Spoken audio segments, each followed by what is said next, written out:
So welcome back, everybody. It's time once again for Health Talks with Dr. Trinh. The one show, maybe the only show that shows you the path to a healthier life, one conversation at a time. And today, well, we've got a conversation you may have never heard before. That will make it all the more interesting and informative as we talk about a condition that, frankly, I've never heard of before, urethral stricture.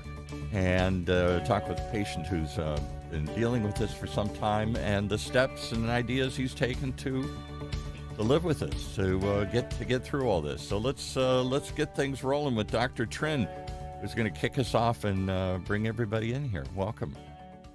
All right, welcome to another Thursday morning, and welcome, Alex. Alex and I have gone back a few years in the world of CBD and the endocannabinoid system and all that. And glad to have his friend Shane on here, and of course, Dr. Claudia Gabrielle as well, to chat about this condition that Alex will share about and some steps that he's taken to address it as well. So welcome, guys. Thank you so much for having us. I thought I'd heard of every condition imaginable here, particularly after being on this show for so long.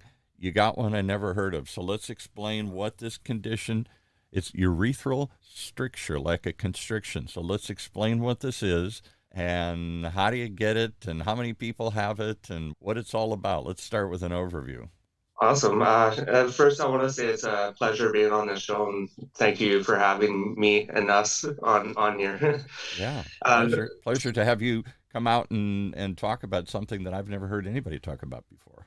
Thank you. Yeah. So what is a urethral stricture? A urethral stricture is a narrowing of the urethra. So it's caused by tissue inflammation or the presence of scar tissue. So the stricture restricts the flow of urine from the bladder and can cause a variety of medical problems in the urinary tract. Okay. It can be caused not an area that we tend to think about or talk about. It's probably one of those, I don't want to hear about that conversation here. So we're going to go into sensitive areas here, folks. Right, yeah. Very personal. And it's taken a lot for me to come on here and, I appreciate that. Talk about it. Yeah.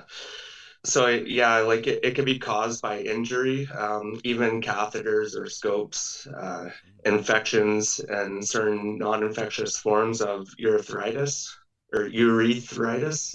In my case, I believe it was an injury that occurred throughout my life, because I was very active. I played hockey for about 14 years.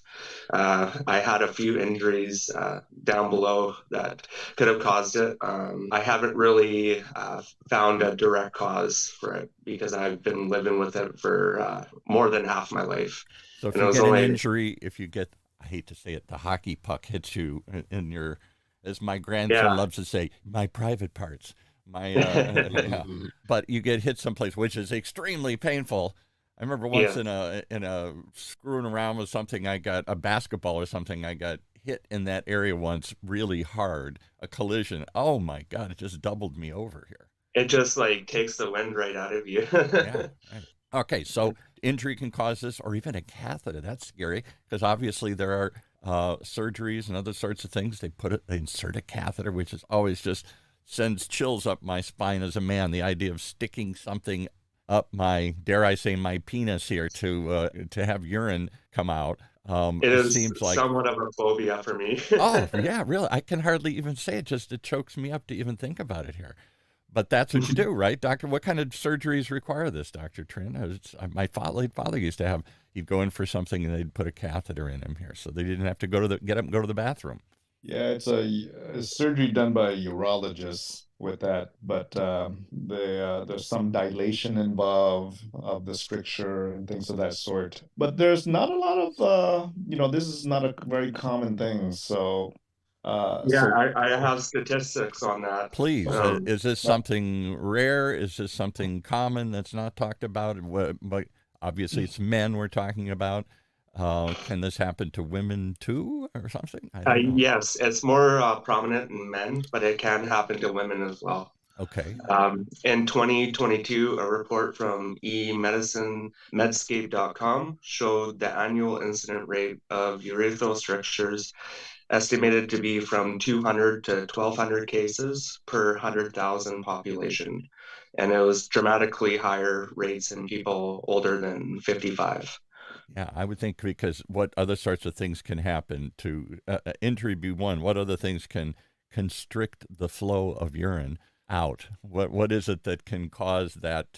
Is it just a buildup of like I don't know Well, some it can, tissue? so like a direct injury, or it can even come from STIs as well, some type of whatever is inflaming the area Yeah, and preventing access.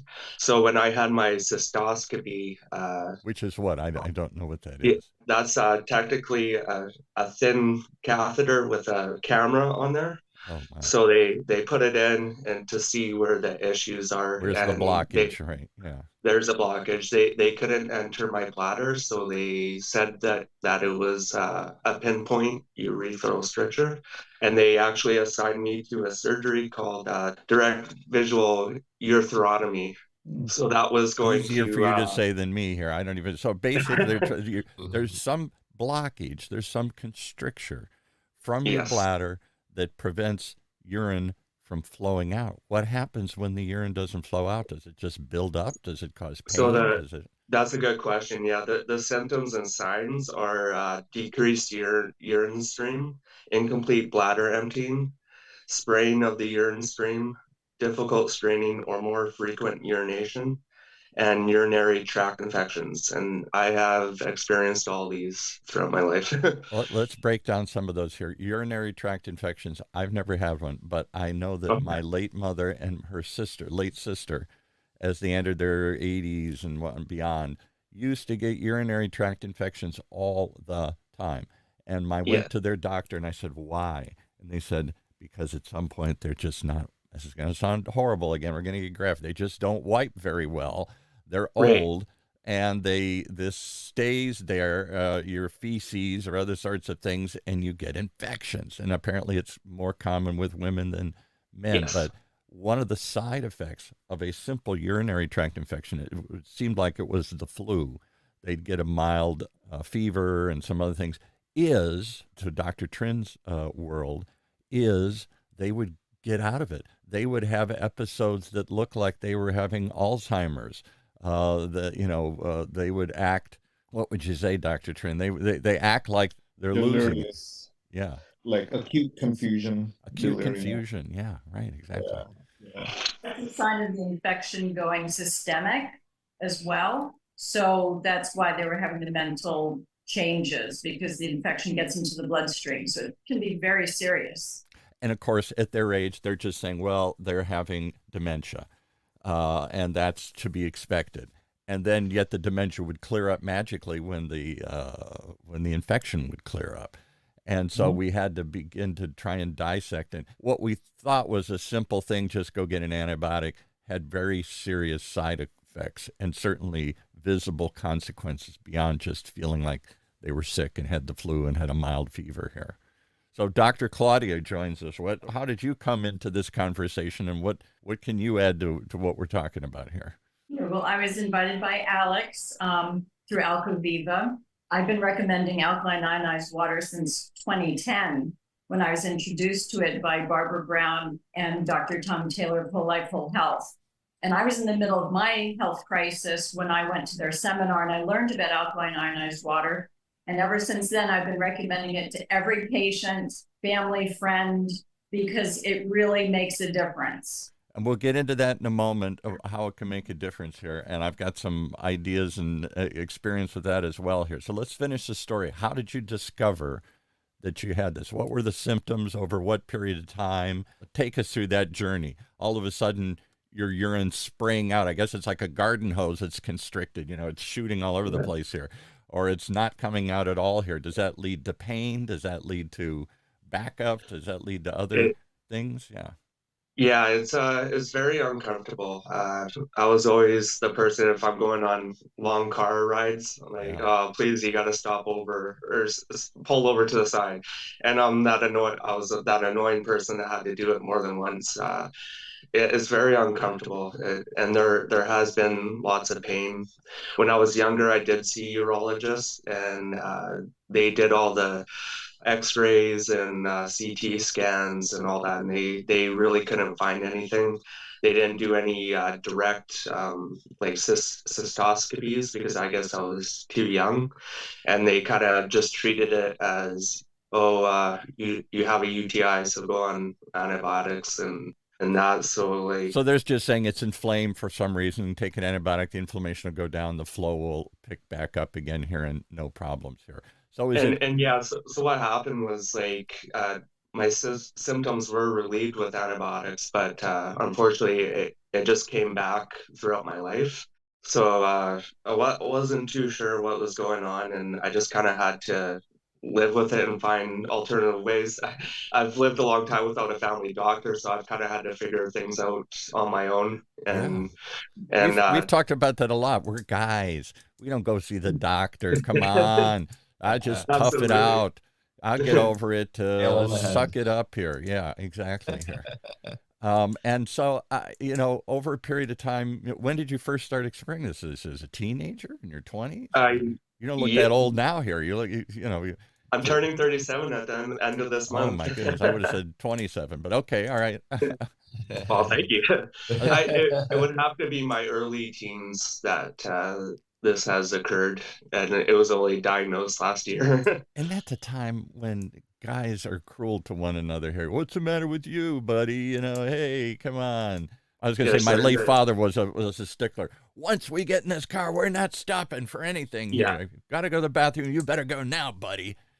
You know. yeah. There's been a lot of invalidation from many people just because they don't understand, or they know someone going through cancer or something, and Yeah. they're like, oh, well, at least that's not cancer or like that. So Yeah. it's very tough.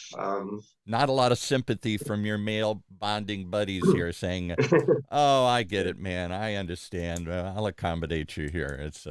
And you didn't really even understand it. Is last question, and we'll get into some of the other things here.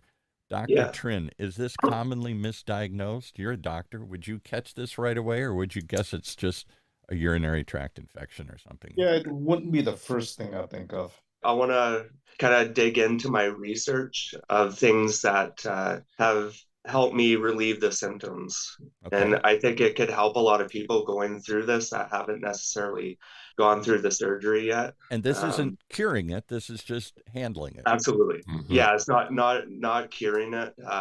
Everything I've read, I haven't really found a specific cure. Just something that has prolonged the inevitable of having a doctor doing something up there. Yeah, which means surgery, cutting something, or before you go into the alternative treatments, Yeah. what does the surgery look like? What do they do? Do they make a hole bigger? Do they make the pipe bigger? Do they repipe it somehow here? What do they do? There's different approaches. There's the direct visual urethrotomy. That's basically, from what I remember, is taking a piece from a skin from your body, is cutting the stricture out and kind of replacing it with another skin, if that makes sense. And So it's like making if this is a pipe, I'm going to cut a section of the pipe out, and then I got to somehow stitch those two pieces together here. yes, yeah. And Yikes. then there's dilation. Dr. Trinh mentioned that earlier. That's basically taking some wires up there and dilating it. And then there's Is everybody as queasy hearing this as I am here? I was gonna say none of this sounds fun. No, my God. This is yeah, like an but area I don't want to mess with. And you're talking about sticking wires and cutting mhm. things and everything. Yikes. Yikes. So there is alternative methods. There's a procedure, I believe, that was founded in 2012, and it's called the Optimum procedure. Basically, what this is a drug-coated balloon. So they put the balloon up there, is coated with a drug to kind of Expand. numb. It's sort of like an angioplasty where they put a balloon up your heart valve and try and blow up Yes. the balloon to try and make the artery bigger. Yes, and this procedure has been shown to have a more longer efficacy rate, because the other ones, the direct visual urethrotomy, has about an 80% efficacy rate upon surgery, but within a year it drops down to 60%.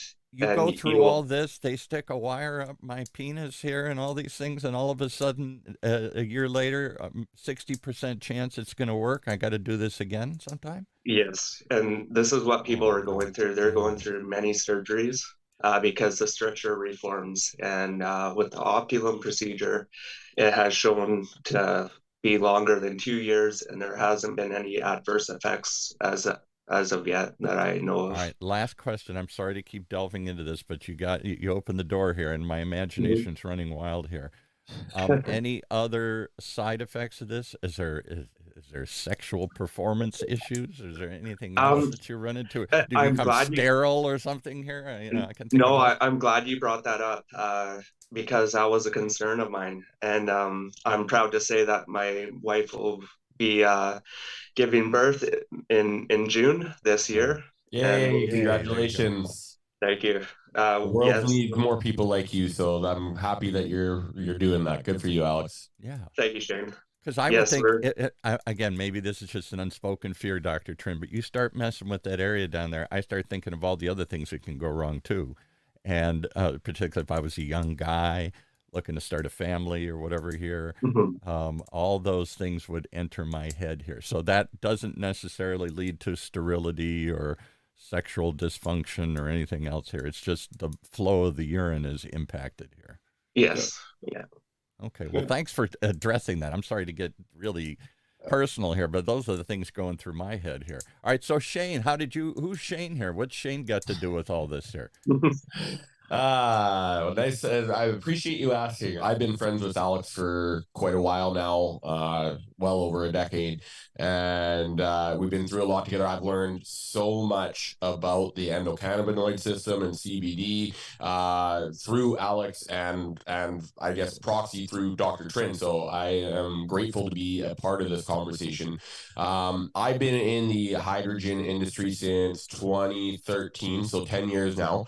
I got myself an alkaline water machine after I was involved in a very bad ATV accident. I got traumatic brain injury, almost broke my C1, C2 vertebrae, which as you, I always look for the facial reactions when I say that. I'm going to have to leave. I can't continue this conversation. You're sending chills up my spine, all this stuff here. Yeah, I was very, very fortunate not to be left as a quadriplegic breathing through a tube and just being alive.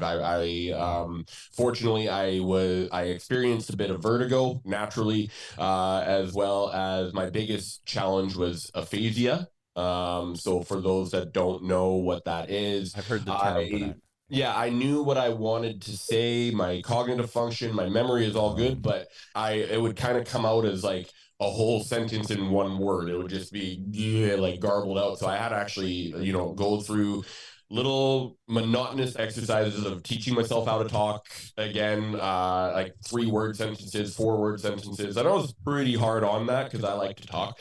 So I needed to make sure that I could continue to do that. And actually, oddly enough, 2 weeks to the day of me being in an accident, I was already playing baseball again, which in retrospect, I should not have been doing, because if anything had gone wrong, then right back to square one again. But we're guys, we're applauded if we get back on the horse again here immediately. Yes, exactly. So I ended up investing in a Kangen water machine because my buddy had been trying to sell me a Kangen water machine for years. And let's stop for 1 second. That's the one I'm familiar with. I think it's out of Korea or something, and they have franchises all over the country or something like that. And they've been touting this for a while. This idea that alkalinity in water, not just filtering out other bad stuff, which some of these systems do. We all know there's a lot of heavy metals and contaminants that still make it into our system. The federal government allows so many parts per million, and people are like, I'm not sure I want any part of that stuff in my water here. But it's hard to purify everything here, and I'm not doubting any of our water purity and everything else, but people want something better. So part of it is they go in for that. But the issue, and that's what we're going to talk about the rest of the show here today, is this notion that somehow adding alkalinity, making your water more alkaline, somehow, I always heard, I didn't hear about this condition, I always heard that alkalinity kills cancer, or that cancer can't thrive in alkaline water. Is that there? Yeah, that comes from a quote from Dr. Otto Warburg. He was Nobel Peace Prize winner in 1931. He did not win the Nobel Peace Prize for saying that. That was a theory of his. And there is some, while there's some truth to that, drinking alkaline water isn't going to have any effect on that whatsoever. And I've got actually a perfect example of that. I live just outside of Vancouver in British Columbia. We're surrounded by mountains. You would think that we would have a very good mineral content in our water. Oddly enough, we have borderline reverse osmosis water. We've got minimal. That's, like I say, that's bordering on reverse osmosis. Meaning that they've taken everything out of the water. Yeah, it's very pure-ish water to a degree when it comes out of the water treatment plants.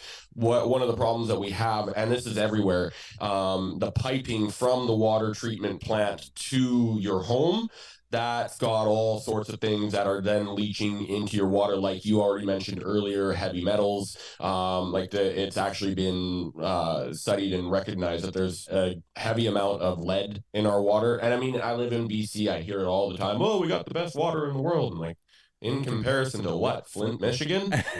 Ouch. Sorry to Flint, Michigan. They're the punchline of everybody, but When it comes to deservedly water, so. yeah. Their water, because they have all this aging infrastructure, the pipes are literally rotting and spewing stuff into the water here. Yeah. That area alone has a tough go with it because they're getting all of their water from the Great Lakes. And so it's just a constant recycling of the water. And most water treatment facilities don't have the ability to remove things like pesticides, pharmaceuticals. Pharmaceuticals are a big one. PFAs, the forever chemicals. I've got actually a really good post that I'm going to be doing on that and how damaging those can be. But, going back to the alkalinity thing, the funny thing in BC is they've now added some calcium to the water. So our TDS has gone up a little bit, but so is the pH of the water. And this is what I mean by this. The pH of the water in BC right now is around 8.5, which is crazy. That's actually very alkaline for tap water. If alkaline water balanced the pH in your body and made your body more alkaline, and that made you healthier, wouldn't everybody in BC be as healthy as humanly possible right now because they're drinking a 0.5 pH water? Right. So there's some serious immediate holes in that theory.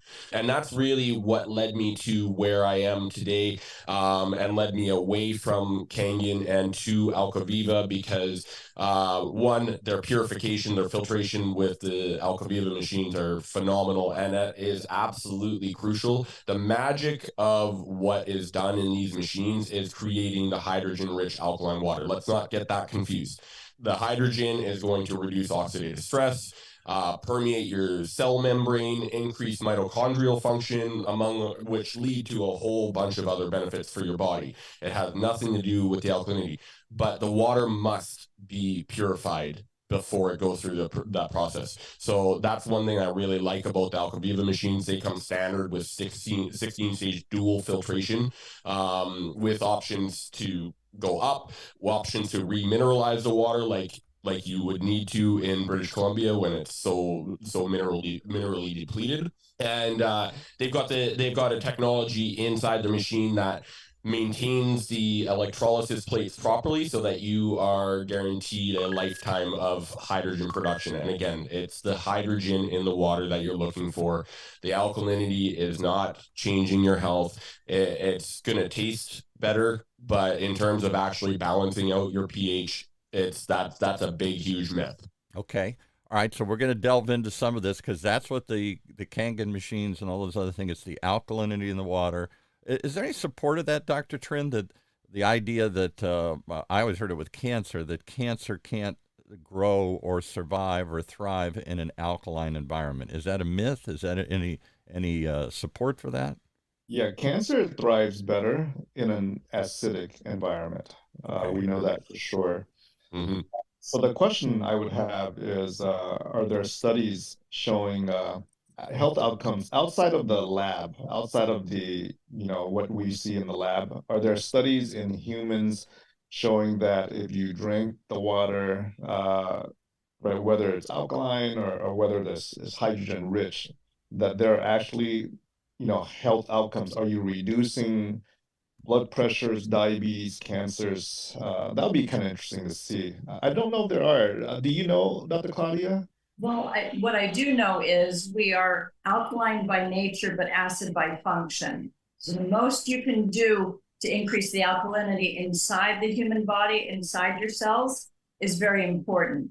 And as Shane was saying, reducing oxidative stress is really important. And the hydrogen molecules neutralize those.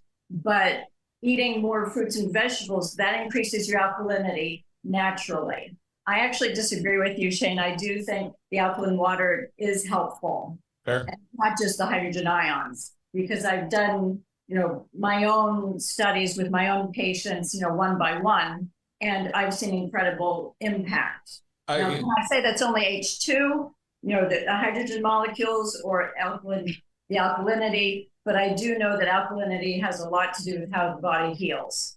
Yeah, I do agree with that.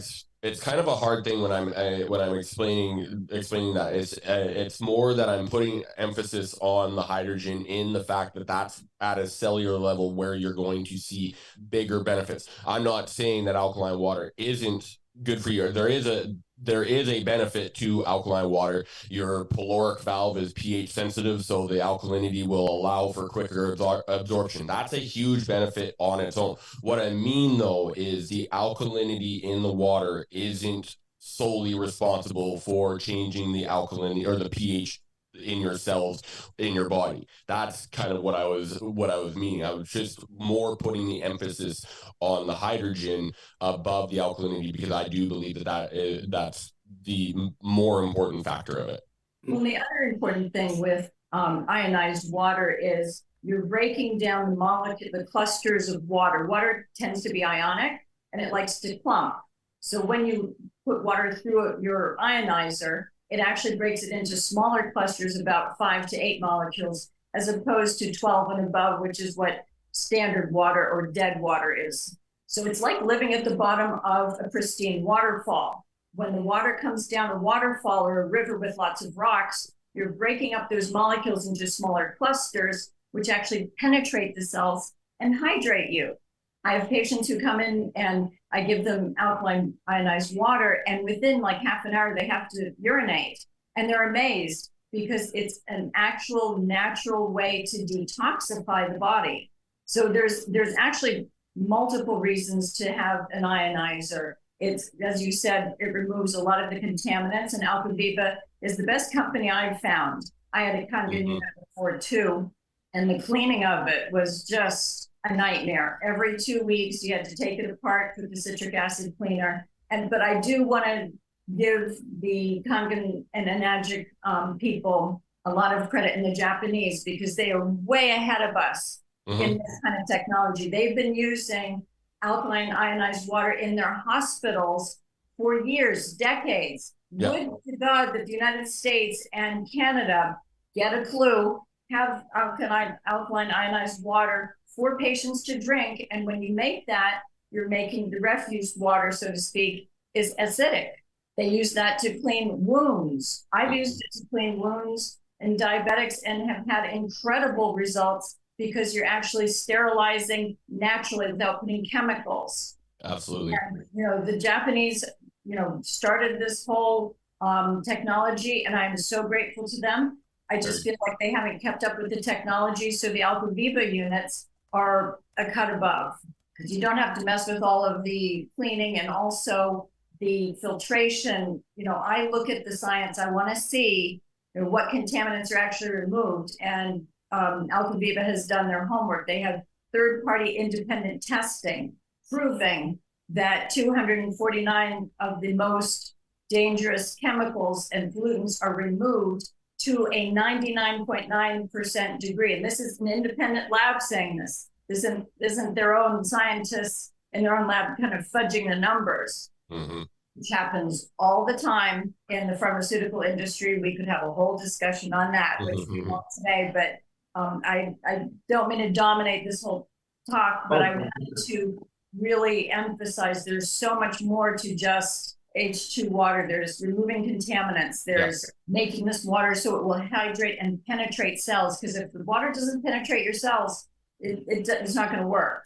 And all right, that's so why run right through you. So let's break some of this down again here, because I hear lots of things. I'm searching for. There's a couple other companies I've run across through the years, including one that was run by a very good friend of mine's friend, and I can't think of the name of the company up in Santa Barbara, but they there have been more and more of these companies popping up that put in home water purification systems, either tap-based things are at the tap or at the shower head, to full-blown house systems that can cost $100,000 or more or whatever to purify.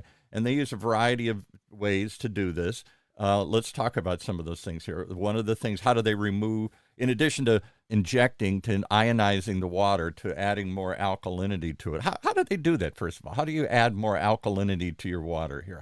Because water basically, maybe I got to back up for a second. Water chemistry, when I used to have a pool, I was always balancing the acid and the alkalinity. If it's too acidic, that's bad. If it's too alkaline and acidity are opposites, right?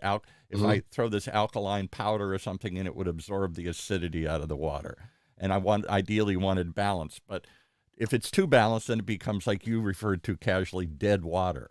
It has no, I guess, value to it or something. I've removed any. It's not like a water in a wild stream somewhere that I drink. So let's talk about no energy to it. Yeah, let's talk about how do you infuse alkalinity in it, and then we'll talk about some of the other ways they purify the water, and maybe that's good or bad. So how do you inject alkalinity into water? Do you want to go for that one? Is it just an ionizer, just a little device that puts little ions into the water or something as the water goes through it? we have a series of plates. The highest number of plates I've seen is 9, but 7 to 9 plates. And when you run the water molecules through the ionizer plates, you're splitting off a hydrogen from the 2 OH molecules. Remember, water is 2 hydrogens and 1 oxygen. So you're splitting off one of the hydrogen ions. Okay.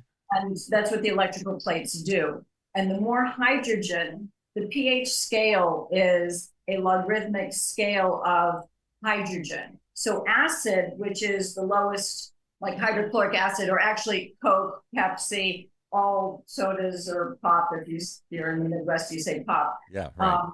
That is a high number of hydrogen molecules. I mean, that's how you clean the acid off of, that's how you clean your car battery, okay? And some people told me, I grew up in the Midwest in Michigan, we called it pop too, soda pop. And if you took pop and like a Coke or Pepsi or something, it was so acidic, you could dissolve things with it if you left it in an overnight or something like. I don't know. This is why people shouldn't be drinking soda. Actually, I was telling one of the landscapers just this week, he had Dr. Pepper there, and I said, just so you know, it takes 40 glasses of water to neutralize all the acid in that 8 ounces of Dr. Pepper you just drank, because it's a logarithmic scale. So to get your pH back to 7, he would have to drink 40 glasses of water. There's so much acid in this soda pops and drinks that we use or something. They're pushing on children these days, which is just that's all they want to horrific. drink. And that's why we have children with so many childhood cancers. When I was in training back in the 80s and 90s, we didn't see many children with cancer. Now they have whole hospitals. Yeah, Children's Hospital here in Orange County. We're so acidic. And why is that?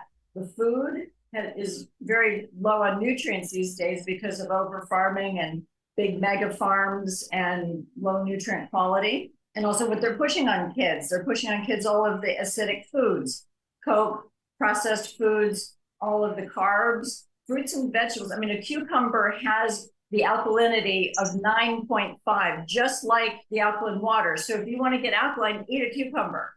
That will really help you. Can I mention something?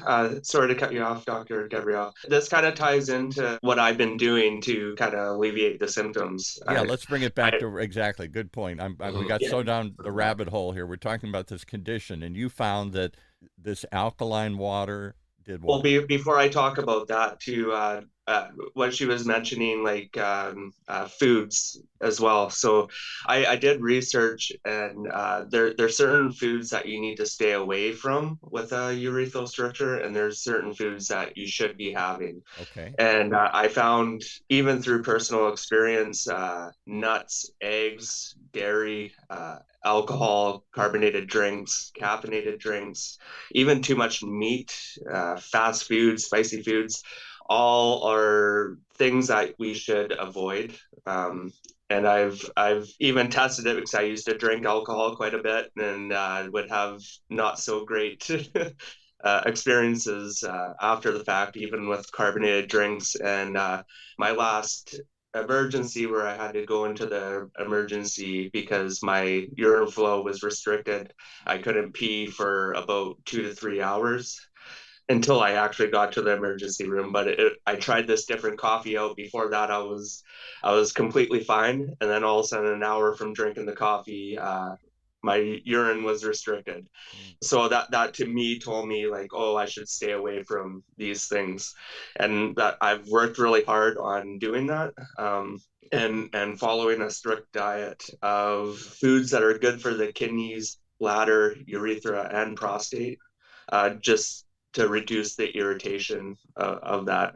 So like I've gone into a routine of making smoothies with broccoli, blueberries, and carrot juice because they're rich in antioxidants, high in vitamin C, and altogether smooth on all those areas of the body. Okay. All right. So so it's a diet too. This isn't a one size fits all. You got to have Absolutely. diet. So with that diet, sorry, I'm trying to get through this really quick so we can go into the other parts. Yeah. With the diet, I noticed that my urine flow went from a spray and drips to like a nice stream, and that was such a relief. But I was finding even with that, my bladder wasn't fully emptying. So that I would still have that bloated feeling, like my bladder was kind of hard, and that would cause me to urinate more often than I should be, anywhere from 7 to 10 times a day, and sometimes throughout the night as well. So it would cause a lot of other issues like not being able to sleep because I'm waking up, going to the bathroom, and then not being able to go back to sleep again. I wish I had my wife's ability to kind of just close her eyes and snoring 2 seconds later, but I don't Way have to that. throw Becca under the bus here, Alex. Yeah. Wait a minute. She was your better half until now. Yeah. Right. Exactly. Yeah. Now But with the water, so I purchased my machine from Alkaviva in January, and I've been drinking it every day ever since. And I've noticed within the first month, like my water intake alone increased from like 1 to 2 cups a day to 6 to 7 to 8 to 9 cups a day. And through that, I actually noticed after the month of drinking it every day that my bladder was actually emptying and nothing was changing with my urine flow. So it was almost like things were getting back to normal. I know it's not a cure, but for now, it's a great thing that's happening with me until I have to, figure out how to get an optimum procedure or some more direct support and help. Right. All right. So we're running out of time. This is a complicated issue. You found that it helps your condition. Yes. All right. So let's give the product people a chance to talk about their specific product. So this specific product, what's the name of it again? Alkaviva. Alkaviva, like alkaline, Viva, life. Okay. And then Viva, like life. Okay. So, and is it a machine that goes into the tap? Is it like my tank that has all the water in it here? What size of the system? How much? What does it do? So I got my camera on in my office here. This is the Alkaviva Athena. This is the middle of the road option for the ionizers. It has 7 of the electrolysis plates that will alkalize your water, make acidic water. It's actually a great machine for use in like an office or home. This is that electrolysis that we're talking about. You electrically charge, or as she described, I don't remember the specific of it, but the water goes through these electrically charged plates, and it gets more alkaline, and it comes out the other side here. Yeah, it's called electrolyzed reduced water. That's one way of calling it. Ionized water, or hydrogen rich water. And you keep mentioning hydrogen, so that's one I haven't heard of before. Does this this change the water is H2O, and what does it do? It strips one of the hydrogen molecules away. Is that what it does? No. So it's splitting, as Dr. Claudia was saying earlier. It's kind of splitting it into the hydrogen and H, and then the OH gets split, and that's what's changing the pH. When the hydrogen as an element is very volatile, so when that gets split, it will bond with another hydrogen ion and create H2, which is molecular hydrogen, the smallest molecule known to man. That gets dissolved back into the alkaline water, and that's where you get the benefits from the hydrogen. That's one of the ways of ingesting hydrogen. You'll see that there's studies on inhaling it. There's actually, we mentioned Japan and Korea. There are clinics over there where you can bathe in it. You can inhale it. Aren't there hydrogen bars or something where you go and? Yeah, I mean that I would love to see as a more common thing in North America, because we need it badly over here. You go to like a bar and they inhale it, or to the little oxygen tube type things that goes in your nose. Yeah, you can do that over in Korea and Japan. Convenience is definitely key, especially in North America when it comes to your health, and that's why my preferred choice of ingesting hydrogen is through water. Our bodies are 70% water. You're gonna need water anyways. I'm not gonna go hook up to a machine, I don't think, just or go hang out at the bar to add hydrogen to my body. And the hydrogen does what beyond the? That's the part I'm missing. What is hydrogen? This pure hydrogen that's now split off. What effect does that have on your body? I understand the ionization and the acidity and the alkaline levels here, but the actual free hydrogen now, what does that do? So it was discovered in 2007 in an article that was published in nature.com.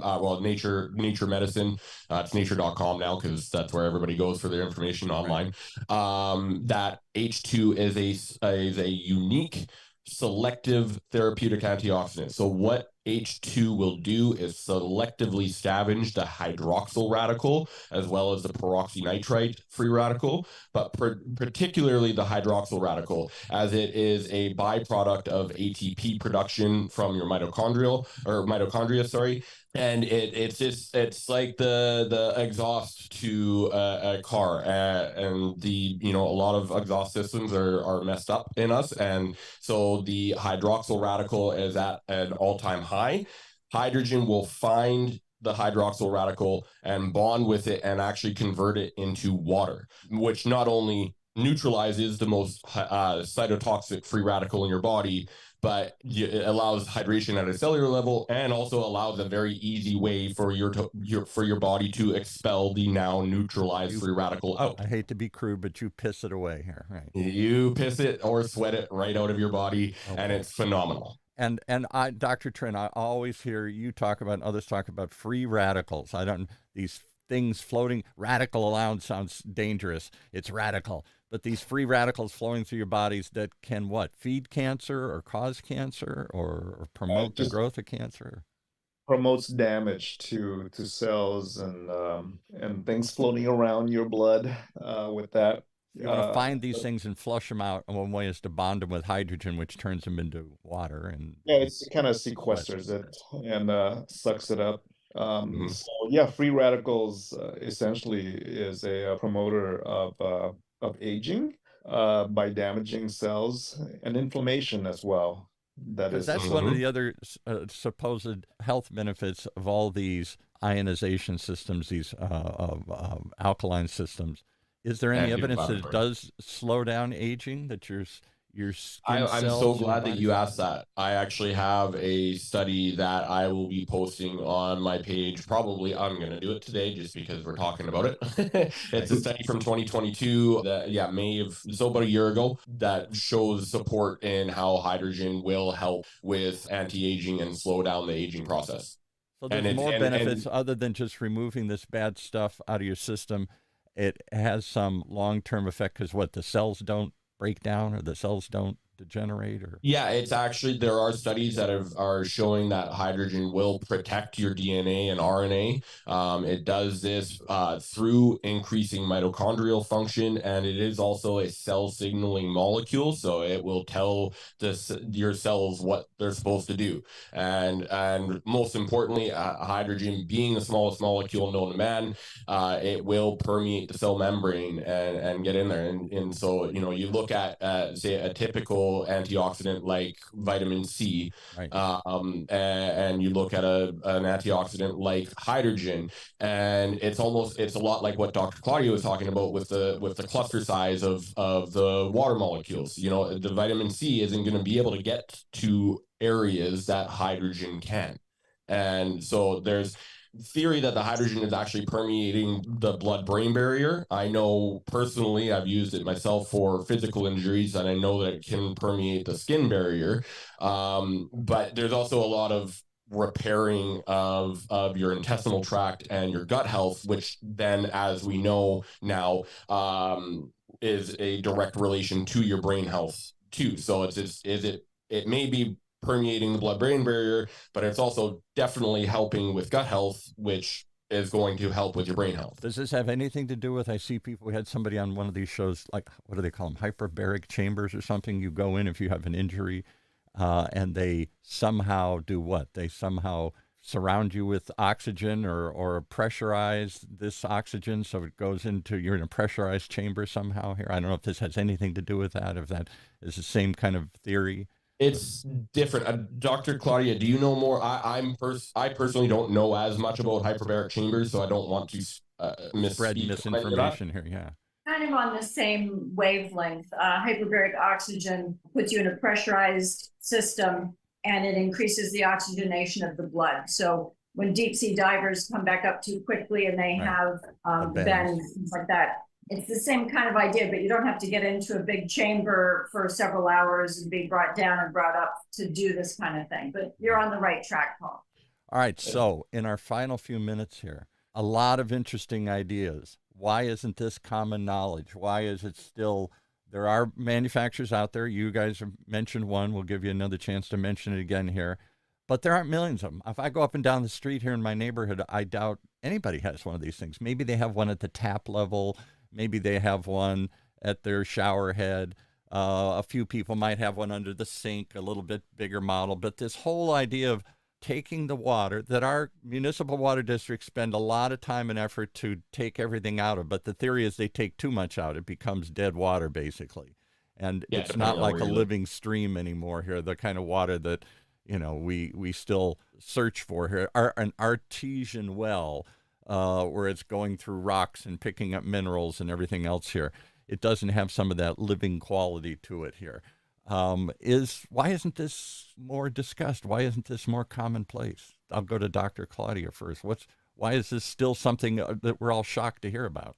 That's a really good question. I think at least in America, what's happened is they've glommed on to carbon filtration because it's cheap. Mm-hmm. You run it through carbon filters and it grabs everything and pulls it out. The refrigerator filter does. Right. Having a machine in your home is a little bit more money invested. And so I think it's more of a money issue for people. And the other thing is, I appreciate all that the EPA has done to try to regulate chemicals, but there's about 7 new chemicals released every day. And there are about 60,000 that we know of in the United States that are in our environment. And at least 2,000 of those in our water, documented in our water. And the EPA's Safe Water Drinking Act only regulates about 100, actually 91 of those 2,000. And then there are 60,000 floating around that aren't even regulated or measured. So I'll give you a couple that Dr. Trin's mentioned before, and I've read studies about it as well. Drugs. We're all taking lots of pills and drugs, and a lot of this doesn't get absorbed in your system, so you pee it out, and then it goes into the filtration system as they recycle or reuse that water. More and more we want to recycle and reuse water, and the common filtration methods, whatever it is, carbon, or they have all sorts of ponds and they move the water around and it dissolves all this stuff, doesn't catch hormones, doesn't catch drugs, doesn't catch steroids, doesn't catch all these other things that we're ingesting and peeing out. And as Dr. Trinh says, we have some of the most, chemically changed water in the world for nothing other reason than the pharmaceuticals that we're ingesting, passing through, and they're not picking up on the way out here. And young girls are having menstrual cycles at 12 now or something, and all this kind of stuff. Younger, it's crazy. Yeah. Well, also just to the west, the east of you guys in Orange County, where this show is based. Right. Remember Erin Brockovich? Yeah, right. That whole movie, that whole movement, chromium-6, which is what she exposed, is not part of the Environmental Protection Agency Safe Water Act. So chromium-6 isn't in those 91. It's not even included in what the EPA mandates is regulated. When I go down to the local water district, they're not looking for chromium-6 any more than they're looking for steroids or hormones or whatever. They're not trying to find a way to filter that back out of the water. The media that it takes to bind all of those is expensive. And that's why the ionizers are so important, because they remove the contaminants and they ionize the water. So it's the best I have found to really recommend to my patients and those I know, love, and serve, because and they're doing it from a chemical standpoint, not a carbon's trying to catch it, but you're trying to say that it somehow, this hydrogen, once it's released in the ionization process, wants to bond with something. And when it does, it forms another substance that passes through your body or passes through your system here. Well, all of these toxins, the PCBs, the VOCs, the volatile, all that plastic stuff. All of those are toxins, and they're creating more free radicals, like what Shane was talking about. So the issue is, we're bombarded by more and more chemicals, and stress releases free radicals, as well as Dr. Trinh probably has mentioned a lot on his shows. So what we want to do is decrease the amount of toxins that we're being exposed to. So you're talking about three things, really. You're talking about toxins, chromium, nasty PCBs, stuff we put in plastic and everything else, artificial substances or stuff that we're not catching. You're talking about other sorts of free radicals that are roaming through our bodies here now. And you're talking about maybe water that has become kind of dead, doesn't have the health benefits. It's too acidic. It's not either what we're consuming or because they've stripped all this stuff out. You're talking about acidity and how that promotes or can encourage the growth of cancers in an acidic environment.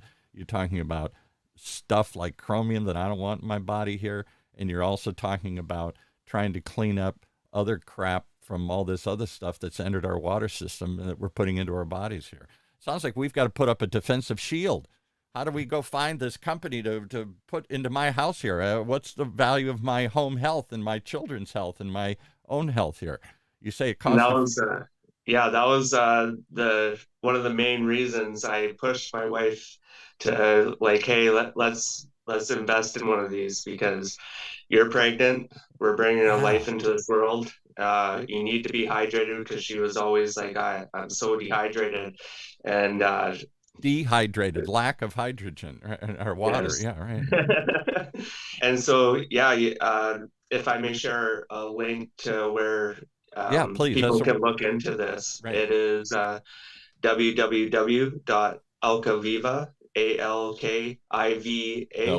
ALKA. Alka, Viva, BC.ca. So that's which stands for Canada. Right, so it's a Canadian site here. Yes, this is my site, I'm from Canada. So you're from Canada, you're from BC, just like me. But Alkaviva serves people all around the world. Okay, so I was going to get to, I personally have customers in Israel, Kuwait, Japan, Germany, all over the world. So wherever you are listening to this from, don't worry, we are able to serve you. And I just want to, because I know there are times running out here. Yeah. I just want to say the reason that people don't know is just that this is still a fairly new technology. I see. Yeah. And so I am very grateful for you guys having us on this show, so Alex can share his story, Dr. Claudia can share her experiences, and I can share my experiences with what we're doing here, because I do truly believe that this is a game changer for so many different people, because water is the foundation of our health. Yeah. You know, you can eat as clean as you possibly want, but if you're not paying attention to your hydration levels, you're not even taking care of half of the equation. And so next to air to breathe, the quality of water you're drinking is extremely important. So I am very grateful for the whole idea of the Clean Water Act back in the 70s and everything here. We got to clean up our act. We got to clean up our water here. And we've done some remarkable jobs to get to where we're at. But as Dr. Claudia is saying, we're still sticking a heck of a lot of stuff. We're inventing new chemicals, adding new additives, putting more crap in our food and our clothing and our plastic bottles and all this stuff. And I don't know how we even keep up with all these new chemicals entering our body, or drugs, and all these other stuff that we're doing here. So, all right, fascinating stuff. Alkaviva, I'll go check it out. Is this a worldwide company, or is this out of Canada? They're based out of they're based out of Reno, Nevada. But as mentioned, it is a worldwide company. We have a warehouse facility in Edmonton, Alberta. So Canada is very easily served. But like I said, anywhere in the world, we can help you out. Alkaviva. I thought it would be in Las Vegas, like Viva Las Vegas here. But maybe that's just, I'm dating myself here. Elvis movies. All right. Well, thanks for coming on. I'd love to have you come back sometime, because I really think we just scratched the surface here. There's a lot of science talk that gets my head spinning as to the value of what are free radicals, and how much of it does the government regulate and pick up, and how much of it do they miss, and how do they pull this stuff out, and the chemistry and the science of all this stuff. But you got three people here that said, leave the science aside. They've just seen it work in their lives or in their patients' lives here.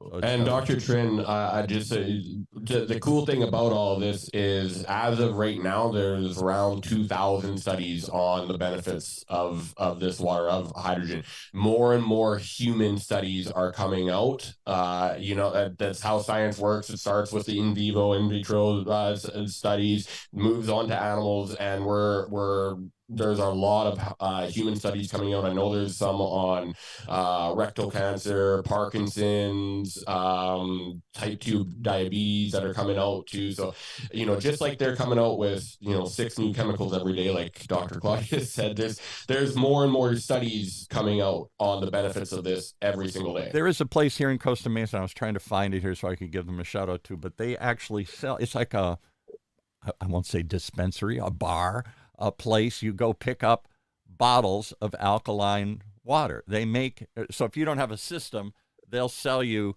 bottles or jugs of alkaline water. I forgot the name of it. Somewhere here in Costa Mesa here, or near UCI here. I'll have to go look it up. But there are people out there in various ways, shapes, or forms, from simple systems that catch some of this at the tap level, to bigger systems that sit under your counter like Kangen, to even whole home systems. I've read about celebrities buying these things and, water is setting up their whole system to remove 100% of this stuff, or as much of it as they can catch.